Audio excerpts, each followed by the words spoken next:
अस्सलामु अलैकुम वरहमतुल्लाहि वबरकातुहू। अल्हम्दुलिल्लाहि तय्यबीन अत्ताहिरीन, अम्मा बाद।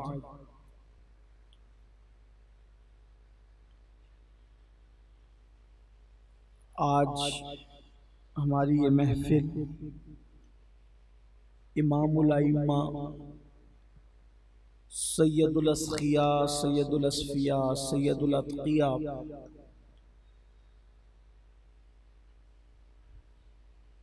राकिब दोशे पैगंबर सैयदना इमाम हसन मुजतबा अला जद्दिही व अलैहिस्सलाम की याद में इनेकाद पजीर है। चूँकि आपकी शहादत की तारीख के मुतालिक तीन अक़वाल मिलते हैं। बाज़ लोगों का कहना ये है कि आपकी तारीख़ शहादत 28 सफ़र को हुई, बाज़ कहते हैं कि 29 सफ़र को हुई। अल्लामा अब्दुल रहमान जामी ने तारीख़ ही नहीं लिखी बल्कि रबीउल अव्वल के अवाइल में हुई ये लिखा। और बाज़ लोग कहते हैं कि आपकी शहादत 5 रबीउल अव्वल शरीफ को हुई। तो अब 3 की बजाय 4 अक़वाल हो गए। तो आज इसलिए रख दी गई कि 28 सफ़र भी है और 29वीं सफ़र भी, 2 अक़वाल पर अमल हो गए। वल्लाहु आलम। इमाम हसन मुजतबा रज़ियल्लाहु ताला अन्हु, इमाम हुसैन रज़ियल्लाहु ताला अन्हु के जो फ़ज़ाइल हैं, जितने फ़ज़ाइल हैं, अक्सर व बेशतर फ़ज़ाइल जो इमाम हुसैन के हैं वही हज़रत इमाम हसन के भी।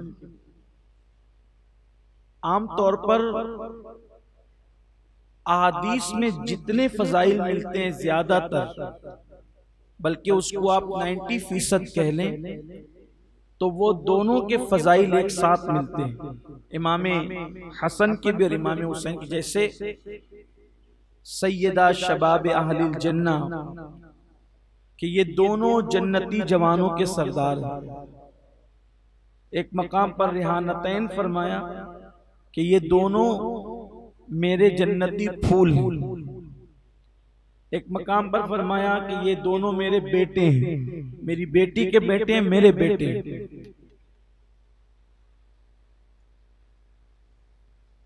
इसी तरीके से और भी, और अकाबिरीन के अक़वाल में दोनों की मोहब्बतें मुश्तरक बयान की गई।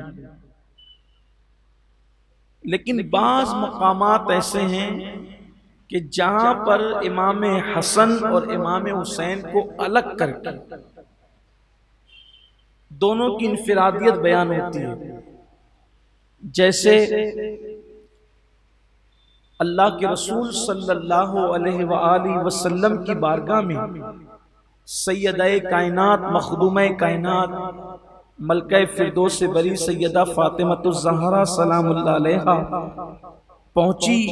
हुजूर अलैहिस्सलाम के विसाल से कब्ल, चंद घड़ियां कब्ल या चंद दिन कब्ल, तो अर्ज किया कि या रसूल अल्लाह सल्लल्लाहु अलैहि वसल्लम, आप इन दोनों को कुछ अता फरमा दे, इन दोनों को कुछ आप इनायत फरमा दे। तो हुजूर अकरम सल्लल्लाहु अलैहि वसल्लम ने फरमाया कि मैंने अपने हिल्म यानी अपने सब्र और अपनी सखावत का हिस्सा हसन को अता किया और अपनी शुजाअत का हिस्सा मैंने हुसैन को अता किया।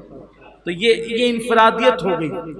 यानी अब अगर सखावत मुस्तफ़ा जाने रहमत देखना है तो वो इमाम हसन के अंदर खास है। हालांकि उसका असर इमाम हुसैन के पास भी है, लेकिन खुसूसियत इसलिए कि बहुत सारी चीजें होती है कि जो सबके पास होती है, लेकिन कोई खुसूसियत होती है। मिसाल के तौर पर हुजूर अकरम सल्लल्लाहु अलैहि वसल्लम के का हर सहाबी जन्नती है, आकाए करीम सल्लल्लाहु अलैहि वसल्लम के हर सहाबी जन्नती है, लेकिन हम खुसूसियत के साथ क्या कहते हैं, अशरे मुबश्शरा, वो 10 सहाबी जिनको हुजूर अलैहिस्सलाम ने जन्नत की बशारत दी। फिर उसके बाद हुजूर अकरम सल्लल्लाहु अलैहि वसल्लम के का हर सहाबी सिद्दीक हैं, हुजूर अलैहिस्सलाम का हर सहाबी सिद्दीक हैं। लेकिन जब खास बात आती है सिद्दीक़त कुबरा की, तो फिर हम सीधा सिद्दीक अकबर का नाम लेते हैं। इसी तरह हुजूर अलैहिस्सलाम का हर सहाबी बहादुर है, मगर जब खास बात आती है बहादुरी की, तो मौलाए कायनात का नाम आता है। और जिन्होंने रसूलुल्लाह पे अपना तन मन धन कुर्बान किया, उनसे ज्यादा बहादुर कौन होगा। हुजूर का हर सहाबी बहादुर है, लेकिन तो ये खुसूसियात होती है।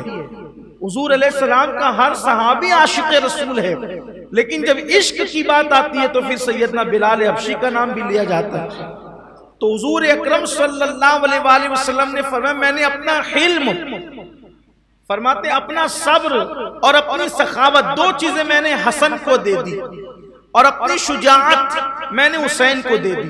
अब इस रंग में आप देखें कि खुसूसियत हुजूर अलैहिस्सलाम की शुजाअत देखिए, कायनात में सबसे ज्यादा शुजा, सबसे ज्यादा बहादुर अगर कोई है तो वो मुस्तफा जान रहमत सल्लल्लाहु अलैहि वसल्लम है। यानी हुजूर अकरम सल्लल्लाहु अलैहि वसल्लम की शुजाअत देखनी है तो फिर मैदान हुनैन में आ जाओ, कि जब मैदान हुनैन में सबके कदम उखड़ गए तो अल्लाह के हबीब सल्लल्लाहु अलैहि वसल्लम अपने खच्चर पर बैठकर हाथ में तलवार लिए आगे बढ़ते जा रहे थे और कहते जाते थे कि अना इब्न अब्दुल मुत्तलिब, कि मैं अब्दुल मुत्तलिब का बेटा हूँ, और अना नबी ला कज़िब, और मैं नबी हूँ और मैं झूठा नहीं हूँ। तो हुजूर अलैहिस्सलाम ये कहते जाते थे और आगे बढ़ते जाते थे अल्लाह के रसूल सल्लल्लाहु अलैहि वसल्लम। और हुजूर अलैहिस्सलाम की शुजाअत ये थी कि कदम उखड़ने वालों के तो उखड़ गए थे, लेकिन अल्लाह के हबीब सल्लल्लाहु अलैहि वसल्लम बराबर आगे बढ़ते जा रहे थे। सहाबा फरमाते कि हुजूर अलैहिस्सलाम ने किसी जंग में जो है हमसे हुजूर पीछे न रहे, बल्कि हुजूर अलैहिस्सलाम आगे रहते थे। और उस जंग में तो खास तौर पर हुजूर अलैहिस्सलाम अपने खच्चर का भी जिक्र और कुछ लोगों ने करने से इनकार किया है कि खच्चर की वजह हुजूर अलैहिस्सलाम दुलदुल पर थे, और दुलदुल चलने के एतबार से सबसे सुस्त रफ्तार होता है, सुस्त रफ्तारी उसमें होती है। और सुस्त जंग में तो तेज रफ्तार चाहिए, तो सुस्त रफ्तार पर क्यों बैठे थे? इसलिए कि तेज रफ्तार होगा तो भागने में आसानी होगी, लेकिन चूंकि वहां भागने का तो तसव्वुर ही नहीं था, वहां तो भागने का तसव्वुर ही नहीं था, तो ये हिम्मत और ये जुरात और ये शुजात हुजूर अलैहिस्सलातु व तस्लीम की थी। और सरकार ने फरमाया वो मैंने हुसैन को दी, कोई आए या ना आए मैं ही लड़ूंगा, कोई आए या ना आए मैं ही लड़ूंगा। अब इसका हुनैन का जलवा देखना है तो करबला में देख लो, ये शुजात खास खास हुजूर की शुजात का हिस्सा मेरे आका ने फरमाया मैंने हुसैन को दिया। और सब्र और सखावत मैंने हसन को दी, हिल्म सब्र। अब आगे उसकी रानाइयां आप देखेंगे कि सखावत भी थी और सब्र भी था। आपकी विलादत हुई है रमजानुल मुबारक की 15 तारीख को, रमजान शरीफ की 15 तारीख को 3 हिजरी में आपकी विलादत हुई इमाम हसन पाक की। हुस्न इत्तेफाक से कि आपकी विलादत में इख्तिलाफ नहीं, आपकी शहादत की तारीख में इख्तिलाफ है, बल्कि शहादत के सन में भी इख्तिलाफ है। बाज ने कहा 49, बाज ने कहा 50, उसका भी इख्तिलाफ हो गया। लेकिन चूंकि इस इख्तिलाफ के नाम से आप घबराया नहीं करें, कोई रिवायत ऐसी नहीं है, कोई वाक़या ऐसा नहीं कि जिससे लोग इख्तिलाफ ना करें, मगर उसमें होता यह है कि तरीक़े कार ये कि जो अक्सरियत की राय होती है उसको बयान कर दिया जाता है। तो अक्सरियत की राय यही है कि आपका विसाल या आपकी शहादत जो वो 50 हिजरी में हुई, हिजरत के 50वें साल। और फिर ये 3 अक़वाल मैंने पढ़ दिया आपके सामने कि 28 सफ़र, 29 सफ़र और 5 रबीउल अव्वल, और अल्लामा अब्दुल रहमान जामी के मौक़िफ़ के मुताबिक अवाइल रबीउल अव्वल, चौथा कौल भी आ गया। 3 हिजरी 15 रमज़ानुल मुबारक को आपकी विलादत। हज़रत सैयदा अस्मा बिनते उमैस रज़ियल्लाहु ताला अन्हा उस वक्त मौजूद थी सैयदा कायनात की बारगाह में। फरमाती हज़रत अस्मा बिनते उमैस, चूंकि ये बड़े साहबजादे हैं मौलाए कायनात के और सैयदा पाक के, यानी पहला बच्चा था सैयदा के घर में, माह रमजान शरीफ में विलादत हुई। अस्मा कहती हैं कि जब इनकी विलादत के वक्त इनको मेरी गोद में दिया गया तो बच्चों पर जो गंदगी का असर और खून का असर और रतूबत का असर होता है, ऐसी कोई चीज मैंने इमाम हसन पर नहीं देखी। वो पाक थे, बिल्कुल तैयब व ताहिर, जिनके लिए आया ततहीर नाजिल होने वाली हो। वो लोग गंदगी के साथ कैसे आते हैं जिनकी पाकी का खुदाए पाक करता है बयां, आया ततहीर से जाहिर है शान अहले बैत। फरमाती है कि कोई गंदगी और नजासत नहीं थी। और खास बात ये भी खास बात कि जब बच्चे की विलादत होती है तो विलादत के कुछ दिनों तक माँ उसकी ना रोजा रख सकती है ना नमाज पढ़ सकती है, ये चीजें होती है। मैं हया के पर्दे में अर्ज कर रहा हूँ, लेकिन सैयदा पाक ने विलादत के बाद जो है वो ना नमाज छोड़ी ना रोजा छोड़ा, वो बराबर करती रही। बल्कि यूं कह लें कि ज़ोहर में विलादत हुई तो असर की नमाज भी आपने अदा फरमाई, ज़ोहर की नमाज भी पढ़ी, असर की नमाज भी पढ़ी। कायनात में खातून ऐसी है कि जिसकी एक वक्त की नमाज भी निस्वानी आर्जे की वजह से तर्क नहीं हुई, और जिसका एक भी रोजा निस्वानी आर्जे की वजह से तर्क नहीं हुआ, वो जात है सैयदा कायनात सैयदा फातिमतुज़ ज़हरा की जात। ये पाकिज़गी है उस खानदान वाला तबार की। अगर जहनों की के तकद्दुस, जहनों के तकद्दुस में खलल का खौफ न होता तो इसको बहुत वाज़े तौर पे बताया जाता, लेकिन वजाहत में जहनों के तकद्दुस के कम होने का ख्याल है। और वो खानदान वाला तबार की शान का अंदाजा इंसान इशारों में लगा ले कि अल्लाह तबारक व तआला ने उनको मर्तबे क्या अता फरमाए हैं कि जब वो पैदा हुए कि दुनिया का कितना भी मुकद्दस कहलाने वाला इंसान पैदा हुआ तो बहरहाल वो नजासत लेकर के पैदा हुआ। ये कैसा अजीम खानदान है मेरे नबी का कि वहां विलादत के वक्त भी निजासत नजर नहीं आती, जहां विलादत में भी निजासत ना हो, आखिर उनकी तहारत का आलम का अंदाजा कौन लगा सकता है? उनकी तहारत का अंदाजा कौन लगा सकता है? हजरत अस्मा बिनते उमैस फरमाती हैं कि वो मेरे पास आए तो नजासत से पाक थे। हुजूर अकरम सल्लल्लाहु अलैहि वसल्लम ने हमें हुक्म दिया था कि जब बच्चे की विलादत हो तो मुझे इत्तला करना, और जब विलादत की इत्तला दी गई तो हुजूर अलैहिस्सलाम तशरीफ लाए और कान में हुजूर अलैहिस्सलाम ने खुद अजान पढ़ी। फरमाती है कि जब उनको पैदाइश के बाद जर्द रंग के कपड़े में लपेटा गया था, और सरकार ने हमें ये कपड़ा निकालो, मेरे बच्चे को जर्द रंग के कपड़े में नहीं लपेटना आज के बाद, और फिर आपने सफेद रंग के कपड़े में लपेटने का हुक्म दिया।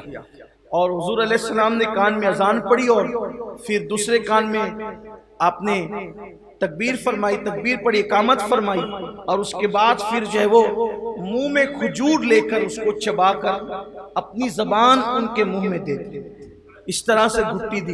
यानी वही हजरत इमाम हुसैन के बाब में जो हम और आप सुनते हैं।